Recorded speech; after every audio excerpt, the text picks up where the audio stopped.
The swamp. The mention of the word conjures up an image of that wet, slimy place. Large creatures in the water. Insects buzzing in the air. It's muggy, it's humid, and it's hot. Or should I say, it is during the summer. In the winter, however, even swamps can get chilly.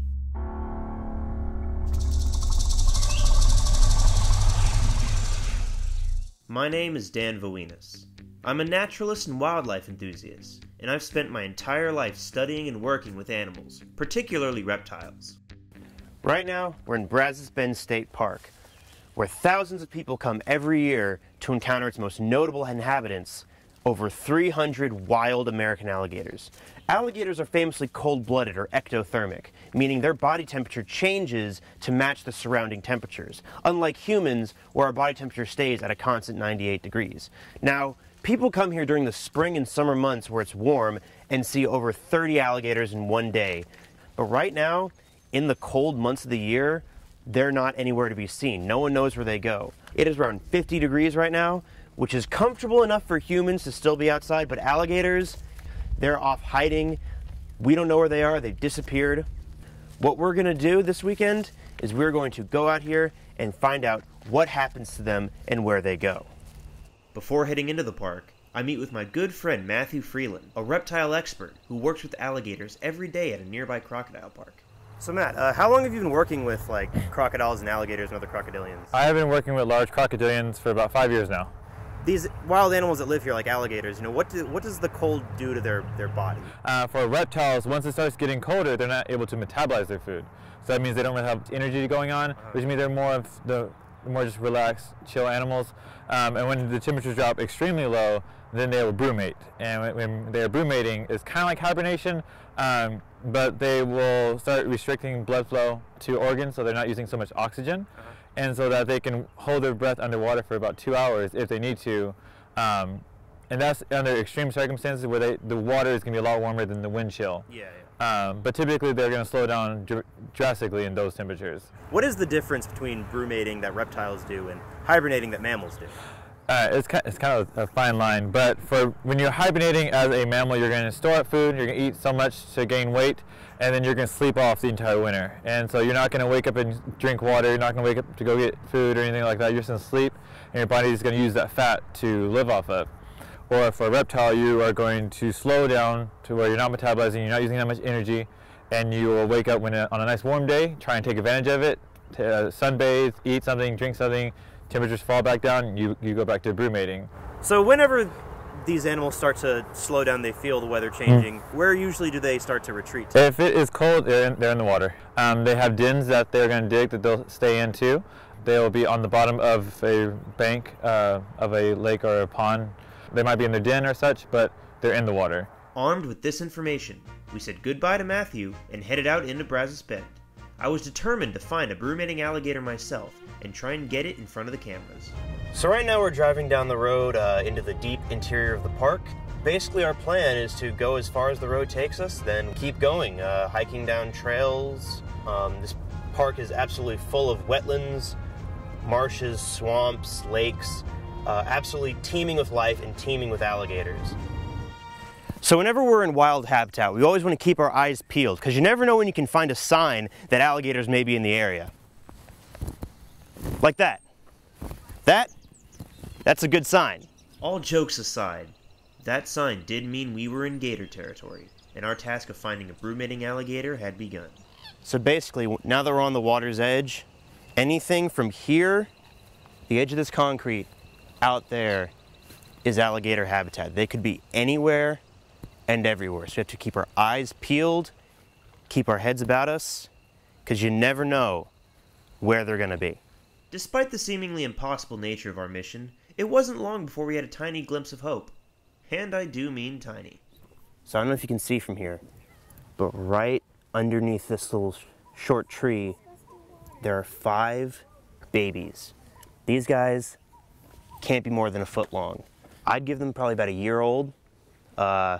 They're probably born last May. So right now they're sticking right in here. And I don't want to get any closer because at this age, the mother alligator is probably still in the area. And if these guys feel threatened at all, they could call and bring her running in. So you can see they're still sticking together. They're still in their nest group. These guys are all probably brothers and sisters. Once they get bigger, they'll eventually start finding their own territory. They'll spread out, but right now they stick together. They stick close to where their nest was. They stick close to the reeds, and they don't go anywhere. And after that, the babies kept coming. Right here, right here. Get low, guys, get low, get low. So right here, we've got 2, maybe 3-footer. Right now he's banking that he's camouflaged. Along his body he'll still have those yellow stripes that the babies had, but he'll be just starting to lose those and get his more natural dark coloration you see in the adults. So he's made it probably past the most difficult part of his life. Once they get past 1.5 to 2 feet, they're no longer in danger of being eaten by birds, turtles, raccoons, stuff like that. Right now the only animal that could really take this guy would be a larger alligator, and they do eat members of their own species. So right now he sort of keeps to these reeds where the other guys are too big to get into, and he sort of will hide in here until he gets a little bigger. If you didn't know what you were looking for, you would completely miss him. You'd never spot him. These young alligators were definitely a fantastic treat, but unfortunately they weren't what we were looking for. To find a brood-mating alligator, we figured our best bet would be to head to some of the larger lakes, where an adult would likely be.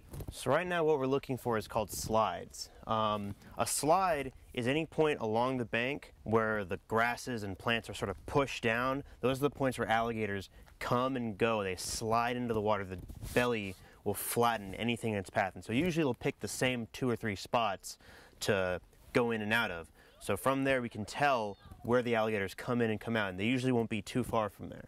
That's a really good sign to look for when looking for alligators.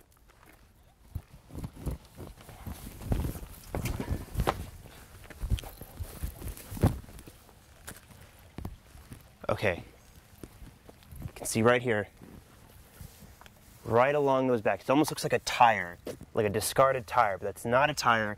That is the back and body of an alligator. Now if you look, you can even see his back legs, his knees just coming up right by his hips. And then if you follow it down to the left, you can see his eyes. He's looking right at us. He knows we're here. He knew we were here before we knew he was here. He blends in perfectly. He knows and he hears, he sees everything around him. Now right now I'm very close to the water, okay? If you're in an area where there are alligators around, you know that this is alligator territory. Never get this close to the water. They don't want to attack. These are not dangerous, they're not man-eaters, but they will get defensive if they feel provoked. But right now, he feels relaxed. I'm far enough away, he's far enough away, he's calm, he's at ease. All right, this is exactly how they should be. This is exactly how we should be. Make sure that we are a respectful distance, we mind our business, and let him carry out his. It seemed we were off to a dynamite start, but soon our luck started thinning. The gators became few and far between. Those few that we did see were too far away to really get a good look.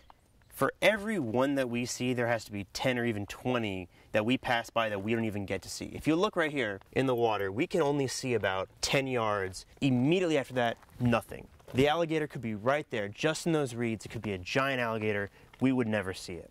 They're perfectly camouflaged. They're perfectly at home. This is the area, this is the environment they're adapted perfectly for. They've been like this for millions of years. Back in the dinosaur time, there were alligators cruising around the swamps. Of course, back then they got even bigger because they could eat bigger prey. These animals have been virtually unchanged. At this point, things were looking down for us. We were slowly running out of time, and still only glimpsing 1 or 2 alligators from a distance. When we came out here, I knew it would be hard to find a brood-mating alligator, but I was almost giving up. Almost.